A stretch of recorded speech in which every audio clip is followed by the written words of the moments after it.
can pack our bags and we just go, go, go. Ang dami nga mga nangyari nung nakaraan. Dumagdag pa nga na sabay-sabay nga yung problema. Kaya pinagbigyan ko na muna yung sarili ko na makalimutan muna lahat kahit saglit lang. At dahil wala namang pasok si Diday ay niyaya ko nga siya. Natuwa nga ako nung niyaya ko si Diday kasi pumayag siya agad.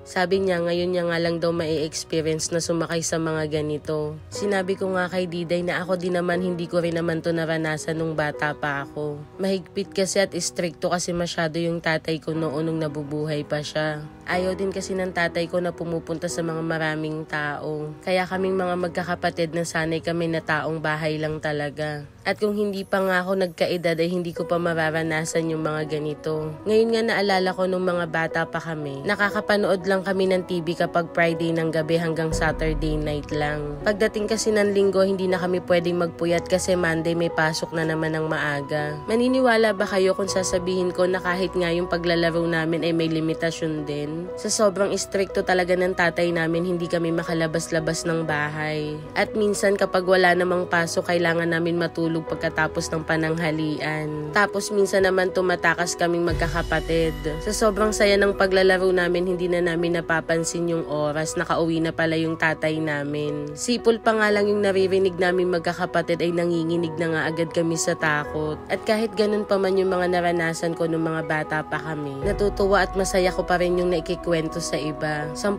taon nga lang pala ako nung kinuha ni Lord yung tatay ko. Pero nung nabubuhay nga yung tatay ko, masasabi ko na meron kaming komportabling buhay. Kasi natatandaan ko na lahat ng gusto namin ay naibibigay nga talaga sa amin. At kung sa pagkain naman, sobra-sobra yung pagkain namin noon. Maidagdag ko pa nga na meron nga kaming taga-alaga. At siguro naman ako nga sa nanay ko na mahilig siyang mag-ampon. Na kahit sino ay welcome lagi sa bahay namin. At yung iba ko namang kapatid, namana nga nila yung ugali ng tatay ko. Namana nga nila yung pagiging seryoso at istrikto. Samantalang ako at saka yung kuya ko ay nagmana nga kay mama. Palabati nga at saka laging nakabungis-ngis. Matatawa nga kayo na kapag pinatawan nyo nga yung nanay ko ay lagi ngang nagkakandaihi. Kay mama ko nga din siguro naman na yung masyadong madrama. Pero isa nga lang ang sinabi sa akin noon ng tatay ko na tandang-tanda ko hanggang ngayon. Isa lang yung sinabi niya sa akin noon na kapag matampuhin ka nga daw ay talo ka sa buhay. Dahil konting may maririnig ka o kaya aasarin ka ay maaapektuhan ka na agad. Kaya rin siguro hanggang ngayon sinasabi nga ng iba na matigas ang puso ko. Yun lang siguro yung nakikita nila. Pero para sa akin kasi kailangan kong gawin yun para hindi ako mas masaktan ng iba. Na alam ko na mas kailangan kong magpakatatag at mas palakasin pa yung loob ko. Lalo na nga ngayon na mas marami na ang kailangan ng tulong ko. Dahil kung mapanghihinaan ako ng loob, mapanghihinaan din ng loob yung mga taong umaasa sa akin. At hindi lang siguro ako ma-open na tao sa mga nararamdaman ko. Or hindi lang talaga ako makwento.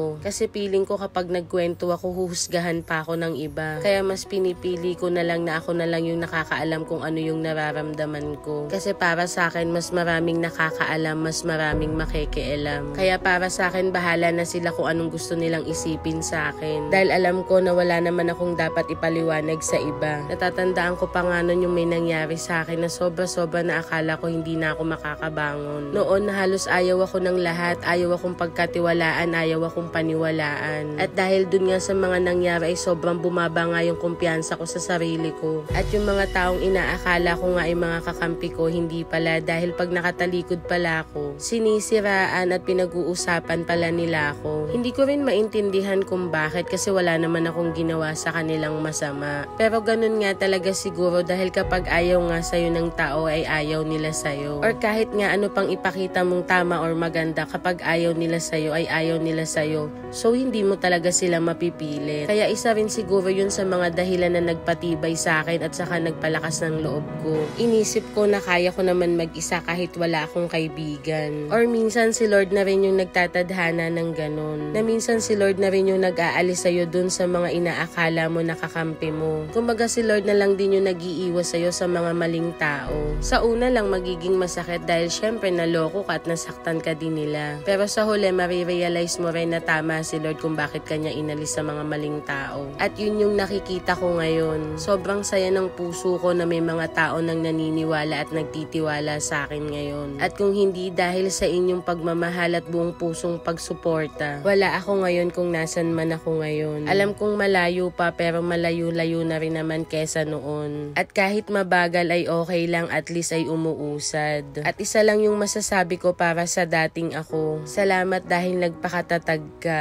Salamat dahil mas pinili mo yung payapa at mas pinili mo magpatawad sa puso mo. Dahil kung hindi ka naging matatag at hindi mo piniling magpatawad, wala sanang magmamahal, maniniwala at magtitiwala sa atin ngayon. Kaya maraming salamat po sa inyong lahat sa walang sawang pagmamahal nyo po at pagtitiwala nyo sa akin. Utang ko po sa inyong lahat ng to. At nagpapasalamat din ako sa isang tao na simula't simula ay laging nandyan para sa akin. Sa taong na-impluwensyahan din ako kung ano yung advokasya niya sa pagtulong. Dahil kung anong meron ako ngayon at kung sino man ako ngayon, ay habang buhay kong tatanawin ang utang na loob ko sa kanya. Kaya muli maraming salamat sa'yo. Asahan mo na lagi akong nandito para sa'yo. At syempre yung lagi kong ipinagdadasal kay Lord, sana ay mas i-bless niya pa ako para maging blessing ako sa iba. At kung ano man yung mga pinagdadaanan ko sa ngayon, alam ko na eto na yung simula ng pagbubukas ng bagong pinto para sa akin. At alam ko na lahat ng ito ay may plano si Lord. Alam ko na gagawin niya muna akong malakas bago niya ako gawing masaya, at nagtitiwala ako dun. Mas masakit,